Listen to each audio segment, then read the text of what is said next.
안녕하세요. 이상큐브입니다.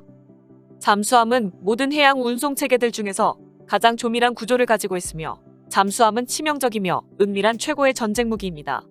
깊은 바다에 조용히 자망 중인 잠수함은 모든 군함에게는 악몽과도 같습니다. 따라서 잠수함의 이러한 효력은 여러 전쟁에서 이미 증명되었습니다. 하지만 이런 최고의 전쟁 무기에게 유일한 적은 적군의 잠수함이 아니라 바다 그 자체입니다. 깊은 바다 속의 압력은 잠수함을 박살낼 수도 있습니다. 깊은 바다에서 승무원들을 지켜내는 것은 잠수함의 압력선체입니다. 이 압력선체의 설계 고도화를 위해 지난 2019년에 국내 업체들이 뭉쳤습니다. 대우조선해양과 철강사인 포스코, 그리고 한국성급은 잠수함의 원천 기술을 확보하기 위해 공동 연구개발 협약을 체결했습니다. 국내에서 유일하게 잠수함용 특수강을 공급하는 포스코의 HY 강제를 기반으로 대우조선해양 산업기술연구소와 포스코 철강솔루션 연구소, 그리고 한국성급 연구본부가 공동으로 연구에 참여했습니다. 협약은 오는 2021년까지 3개의 대과제 및 7개의 세부과제 수행을 통해 잠수함 설계 원천 기술을 확보한다는 내용을 담고 있었습니다. 잠수함 압력선체는 외부 수압을 견디는 구조물로 승조원의 작전 수행 및 거주를 위한 공간입니다. 잠수함은 운항 중 자망과 부상을 반복하게 되는데 이러한 운항 조건에서 압력선체 용접부의 피로가 발생하지 않는 것이 중요합니다. 피로는 물체가 작은 힘을 반복적으로 받아 균열되고 파괴되는 현상을 말합니다. 그래서 잠수함의 압력선체의 피로 설계 기술은 깊은 바닷속에서 작전을 수행하는 잠수함의 생존을 좌우하는 필수 기술로 꼽히고 있습니다.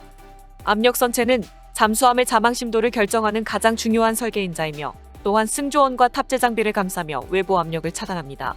압력선체의 재질과 중량 및 형상은 잠수함의 속력에도 큰 영향을 미칩니다. 따라서 잠수함 전체 중량의 38%에서 42%에 달할 정도로 큰 비중을 차지하는 압력선체는 그래서 잠수함 설계 중에 핵심으로 꼽히고 있습니다. 우리나라는 1980년대에 독일 HDW 조선소로부터 209급 잠수함 9척과 214급 9척을 도입하는 과정에서 재래식 디젤 잠수함 기술면에서 세계 최고 수준의 독일의 기술을 이전을 받아 핵심 부품 제조 및 설계 기술을 확보했습니다. 2000톤급 이하의 일반 디젤 잠수함에서 3000톤급 이상의 중형 잠수함으로 도약하려면 단순히 배수량과 크기가 대형화하는 측면뿐만 아니라 더 깊이 잠수함 능력을 갖추도록 잠수함의 재질과 엔진 및 구성품이 달라집니다. 그 중에서 수압과 충격에 견딜 수 있는 특수함 급강인 압력선체 제작 기술이 관건입니다. 국방과 항연구소와 포스코는 공동으로 자체 개발한 HY80을 209급 잠수함 7번함인 이순신함 압력선체에 처음으로 사용했습니다. 3000톤급 도산 안창호함부터는 크롬과 몰리브덴을 첨가하고 니켈을 0.25% 더 함유한 HY100을 사용했습니다. HY100강은 최대 자망 심도가 610m로 214급 잠수함의 압력선체 외관과 프레임 건조에도 사용되었고 도산 안창호함의 압력선체에도 적용되었습니다. 또한 들리는 소문에 의하면 도산 안창호함의 외부 선체는 HY100강으로 이루어져 있고 내부 선체는 HY130강으로 이루어져 있다는 소문도 있습니다. 도산 안창호함의 자망 심도를 600m 이상이라고 말하는 이유는 HY100을 사용하여 건조한 미국 시울프급의 최대 자망 심도는 약 600m로 알려져 있으며 HY80으로 스펙 다운된 버지니아급의 최대 자망 심도는 약 480m이므로 HY100을 사용한 시울프급의 자망 심도가 약 600m이므로 그보다 강한 HY130을 일부 사용한 도산 안창호함의 최대 자망 심도를 600m 이상일 것으로 추정하고 있는 것입니다. 아마 일본 소류급 잠수함의 자망 심도인 650m에 버금갈 것으로 추측됩니다. 한때 우리나라가 잠수함을 독자 개발한다고 하자 독일의 HDW는 한국의 잠수함 프로젝트를 깡통 프로젝트라고 부른 적도 있었지만 우리나라는 그동안 독일에 의존하고 있었던 피로 설계 기술을 개발했다라고 밝힌 것입니다.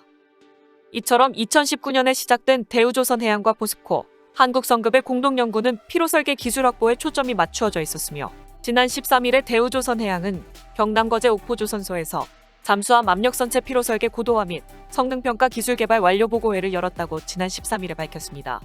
대우조선해양 등 3사는 지난 2019년 업무 협약을 시작으로 2년간의 연구 끝에 피로 설계 선도 개발과 피로 해석 절차 개발, 파괴역학 기반 평가 등 3개 대과제 및 10개 세부 과제를 수행했다라고 밝혔습니다. 대우조선해양 등 3사는 잠수함 전용 특수강인 HY 강제의 고유 특성을 고려한 피로 설계 기준 개발 및 관통 균열 발생 메커니즘을 규명하는 등 잠수함 피로 설계 원천 기술을 확보하는 성과를 거뒀습니다.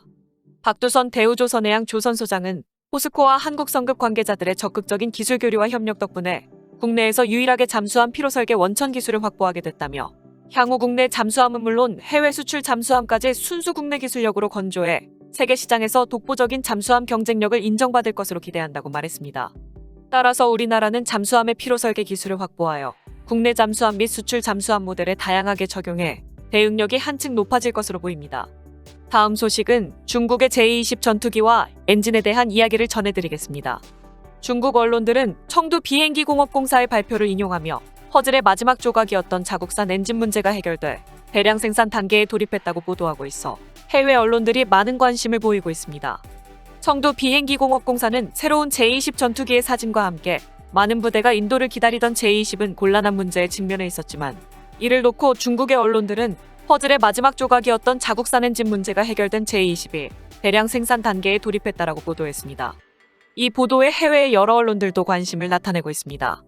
중국의 제20은 2017년 3월에 실전 배치되었으나 기술적인 성숙도 및 수정 작업 등이 우선되어 양산 규모는 소수에 그치고 있으며 또한 제20에 장착하는 AL-31F 엔진의 공급을 러시아에 의존하고 있어 연간 20기에서 40기 정도의 양산밖에 되지 않는 것으로 추정되고 있었습니다.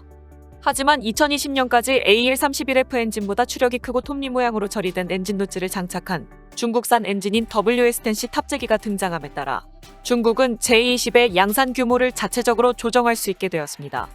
올해 열린 주하이 항공쇼에서도 제20의 개발 관계자는 중국 공군이 요구하는 수량만큼 생산 능력을 확대할 수 있게 됐다고 언급하기도 했습니다.